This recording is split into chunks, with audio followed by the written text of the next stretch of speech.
Bismillahirrahmanirrahim.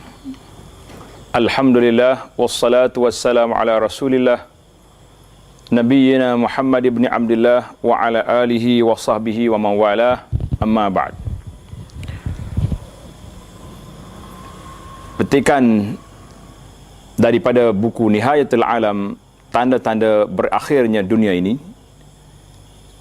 iaitulah tanda kiamat yang ke-16, kasratul haraj, banyaknya berlaku pembunuhan. Salah satu tanda-tanda kiamat yang disebut oleh Nabi sallallahu alaihi wasallam ialah banyaknya pembunuhan, sehingga seorang itu akan membunuh seorang lain tanpa mengetahui sebab apa ia dibunuh, sebab apa dia membunuh, dan yang dibunuh tidak mengetahui kenapa dia dibunuh. Imam Abu Hurairah radhiyallahu anhu berkata bahawa Rasulullah sallallahu alaihi wasallam telah bersabda, "Wallazi nafsi biyadihi,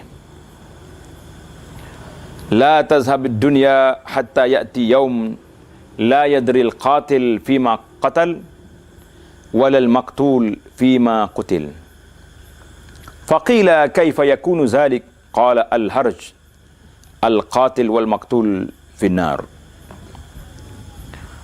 Maksudnya, demi Allah, dunia ini tidak akan berakhir sehinggalah tiba suatu hari apabila pembunuh tidak mengetahui kenapa dia membunuh, dan yang dibunuh tidak mengetahui kenapa ia dibunuh.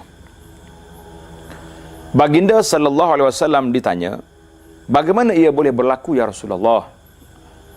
Jawabnya, al-haraj, iaitulah pembunuhan. Dan pembunuh dan yang dibunuh kedua-duanya akan masuk neraka. Hadis ini dalam riwayat Muslim. Jadi kalau dua-duanya kumpulan yang memang berlawan, yang tak tahu apa benda. Pembunuhan bermula dengan pembunuhan Sayyidina Osman, terbunuhnya, syahidnya Sayyidina Osman.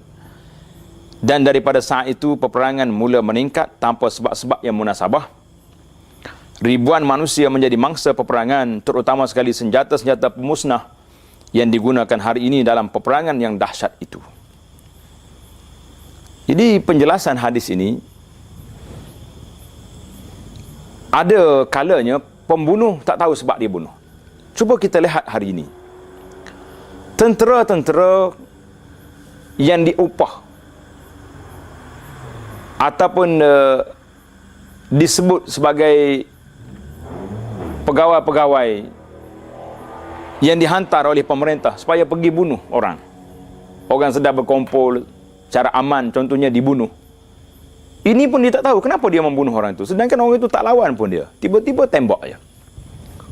Ini termasuk dalam tanda-tanda kiamat yang besar. Dan pembunuhan ini sangat dahsyat, sebagaimana disebut dalam buku ini. Bermulanya dengan terbunuhnya Sayyidina Uthman ibn Affan, Khalifah Islam yang ketiga. Kemudian terbunuhnya Sayyidina Ali bin Abi Talib, dan seterusnya sampai sekarang ini pembunuhan yang begitu dahsyat. Orang yang membunuh orang cukup dahsyat. Wa man yaqtul mu'minan muta'ammidan fajaza'uhu jahannamu khalidan fiha. Orang yang membunuh orang dengan sengaja, fajaza'uhu jahannam, bagi mereka neraka jahanam, khalidan fiha, yang kekal dalamnya. Ulama berselisih tentang ayat ini, adakah pembunuh diberi keampunan oleh Allah ataupun tidak. Sebagian ulama kata ayat ini jelas menunjukkan tidak diberi keampunan. Cuma ada lagi ayat lain, ayat Allah Ta'ala beri keampunan kepada semua kecuali syirik. Jadi pembunuhan ini adalah merupakan salah satu daripada tanda kiamat. Cuba kita tengok senarai ringkas. Pembunuhan bermula dengan, di bawah ini adalah statistik jumlah mangsa korban peperangan.